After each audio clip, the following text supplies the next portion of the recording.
Welcome to the Science Experience podcast, where we explore the latest and most exciting papers and preprints in science. Before we dive into today's really mind-bending topic, a quick ask from us. If you love getting these shortcuts to being well-informed, please take just a moment to like, subscribe, and maybe share this deep dive with friends and family. It really does support the Science Experience. Okay, so today we're tackling one of biology's really deep mysteries. Why do we age? For generations, the answers have kind of focused on genetics or, accumulated physical breakdowns, wear and tear. But a pretty radical new paper by Pio, Lopez, Hartle, and Levin using these complex computational models suggests that, well, maybe we've been looking at the wrong kind of breakdown entirely. Yeah, it really forces us to shift perspective, away from thinking of biology as just hardware and more towards seeing it as a goal-directed cybernetic system. Traditionally, like you said, aging is either seen as just random degradation, that famous wear and tear idea where the machinery just breaks down, damage to telomeres, mitochondria, that sort of thing. The hardware failure model, basically. Your components simply fatigue over time. Right. Or the other camp is the programmatic model. The idea that aging is somehow genetically predetermined, almost like a countdown timer built right into the operating system. This new research, though, proposes a third way, a really fascinating one. Okay, so what is this radical third way that Pio, Lopez, and the team are putting forward? Yeah. What replaces, accumulated damage or strict pre-programming? Their core idea, their thesis, is that aging is fundamentally a loss of goal-directedness. It's a system-level failure to maintain the anatomical integrity, the structure. The body, essentially, having successfully built itself, loses the cybernetic set point it needs to actively fight against disorder. When you use phrases like loss of goal-directedness and even protocognitive dysfunction, it almost sounds like the cells are collectively getting confused or maybe suffering from a kind of cellular dementia. That's actually a pretty good way to think about it. It's not physical damage, not initially anyway, but more a decline in the, let's call it collective intelligence that's needed to maintain the organized structure. And they tested this using a really clever tool, an in silico model, meaning a computer simulation of morphogenesis based on neural cellular automata, or NCAs. NCAs, okay, that sounds pretty technical. Can you give us maybe an analogy? What is that? Sure. Think of it like a very complex sort of biological version of a video game grid or maybe a digital ecosystem. You've got this grid of cells, right? And each cell is like a tiny localized brain, a simple neural network. They only talk to their immediate neighbors. But through these really simple local interactions, they collectively learn to achieve complex system-wide goals. It's basically an artificial tissue that simulates how cells might use intelligence and communication. Okay, artificial tissue. Let's get into the actual experiment then. They trained this digital tissue using neuroevolution, is that right? And the goal was to self-assemble into a very specific shape, a 16 by 16 smiley face pattern. That pattern is the organism's target, its anatomical set point. Exactly. That's the process of morphogenesis, building the specific body plan. They set a fixed developmental time, they called it $T at 35 steps. That represents the point where evolution selects for fitness or like reaching reproductive age, and the NCA system, it worked. It successfully built a perfect smiley face. Okay, so far so good. The system is fit, functional, it achieved its goal. Now here's where it gets really interesting, because they didn't stop there. They wanted to see what happens after that evolutionary deadline. Right. They let the simulation run for a much, much longer lifespan, up to 1,500 steps. And critically, they did this without adding any noise or external damage or programming any kind of explicit cell death or senescence. It was essentially a sterile, damage-free digital environment. Wait a second. If they didn't add any of the usual suspects, genetic errors, noise, damage, how can the decline that followed even be called aging? Isn't that sort of, cheating the definition? That's exactly the point. That's the core finding. What happened was, even in this pristine, perfect environment, the morphology, the smiley face, began to degrade. The virtual organism started to age intrinsically. Specifically, the key features, the eyes and the mouth, they were systematically lost or they got blurred over time. The face started reverting back towards just a simple circle. Wow, okay, that is pretty revolutionary. It suggests aging isn't necessarily caused by damage accumulation. Instead, it might be an inevitable consequence of the system achieving its developmental goal and then essentially failing to maintain it. Precisely. The system learned morphogenesis, how to build the body, but evolution hadn't selected for robust morphostasis, the long-term maintenance, the stabilization of that anatomy over these really extended timescales. Once that developmental set point is met, the cellular collective, now lacking an active goal to strive towards it begins to drift into disorganization.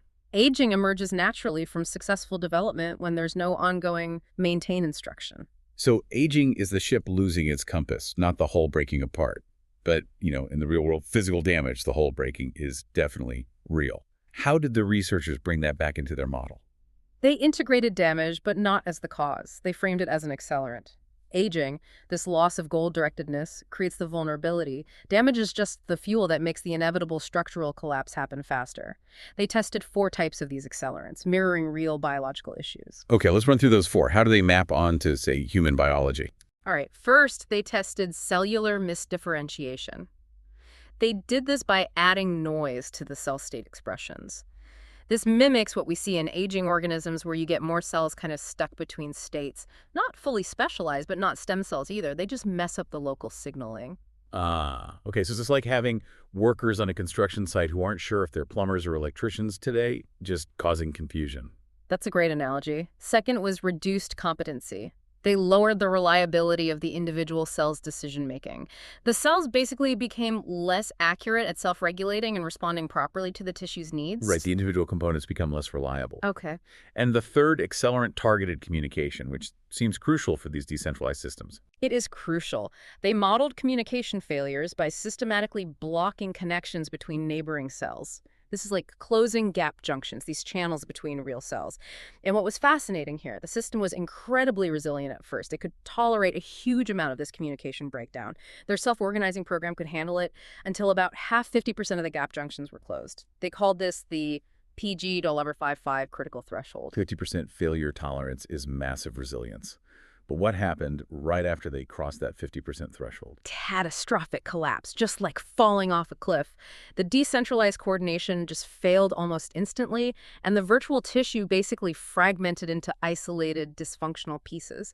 It really suggests that while the system is robust up to a point, there's a sharp transition where that essential coordination is lost. That 50% number is striking.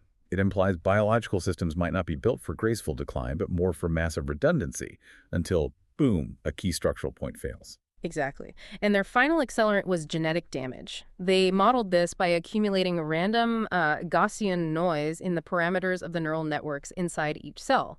This also accelerated the decline and increased variability, again, reinforcing the idea that damage makes the fall worse and faster, but it doesn't start the initial drift away from the goal state. Okay, so to really understand why this drift happens, they needed to look inside the system's operations, not just the smiley face degrading.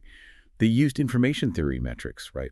Like active information storage, AIS, and transfer entropy, TE. Can you unpack those a bit? Absolutely. This is where we look at the software dynamics, not just the hardware structure. Active information storage, AIS, basically measures how much a cell needs to remember about its own immediate past state to decide its next action. Think of it as local memory for decision-making.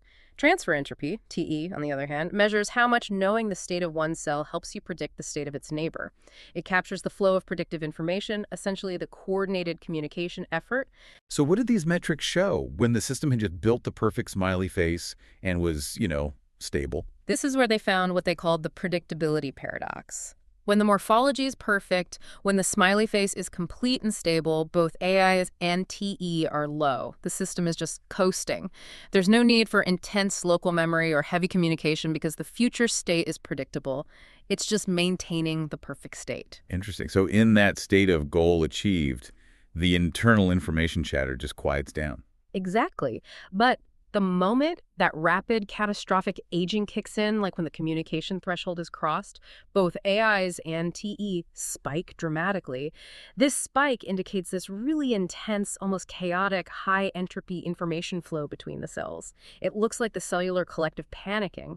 It's a desperate system-wide attempt to respond to the rapid structural changes and somehow recover that lost set point. They also used another measure, spatial entropy, SEA. That helped show that different kinds of damage led to different failure modes. Like reduced cell competency led more to morphological noise, almost like cancer or random cells activating incorrectly, whereas the communication failures tended to cause that catastrophic loss of structure, like the eyes just disappearing completely. Okay, so if the root problem is this loss of the goal set point, Yeah. then the cure should logically involve reactivating that goal, right? Let's talk about the rejuvenation experiment. First, there was that really surprising finding that even after, say, an eye structure disappeared, the system somehow remembered where it was supposed to be. That's right. High active information storage, that measure of local memory, persisted right in the spatial location where the virtual organ had vanished. It suggests the cybernetic tissue retains a kind of pattern memory or an anatomical blueprint, even when the visible structure itself is gone.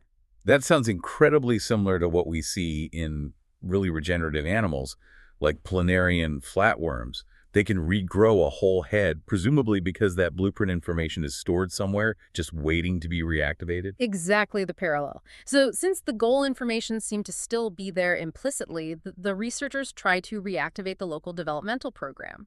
They essentially injected regenerative state information back into the tissue, trying to force the cells to remember their original purpose. And they tried a couple of ways to inject this goal information back in. How did those different strategies compare? Well, the first method they tried was pretty broad, just resetting the entire area where the organ was lost back to a primordial, ready-to-build state, like a blank slate. That turned out to be highly ineffective. Sure, the organ would regrow for a bit, but then it would quickly dissolve again. It needed constant, periodic intervention. It was really just temporary symptom management, not a fix. Right, like rebooting a computer that has a persistent bug, you just restart the cycle of degradation. Precisely. The optimal strategy was actually quite counterintuitive. It was highly targeted and much more efficient. They reset only the cells that were wrongly expressed, the ones that didn't fit the pattern anymore. And critically, they also included the cells right at the boundary between the damaged area and the adjacent healthy tissue.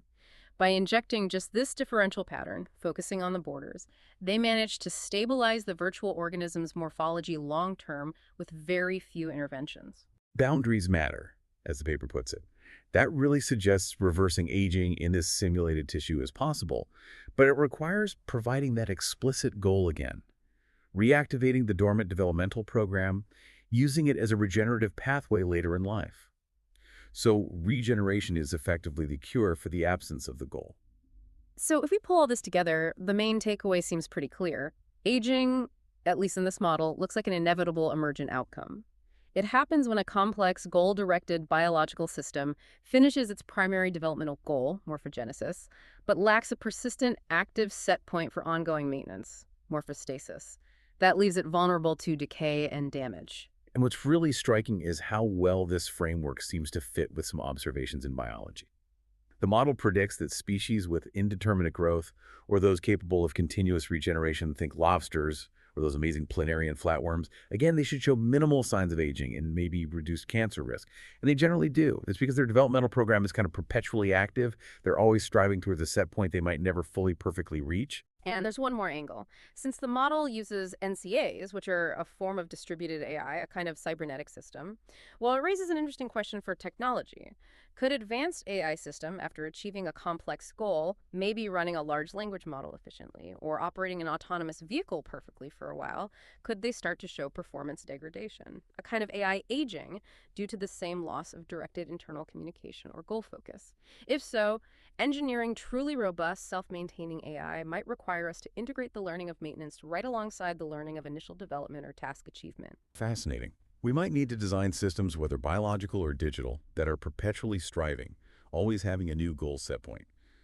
Perhaps the key to healthy aging, for us, and maybe even for our AIs, is always having a new explicit goal to work towards, ensuring the system never just coasts into that quiet, vulnerable state where information flow dies down.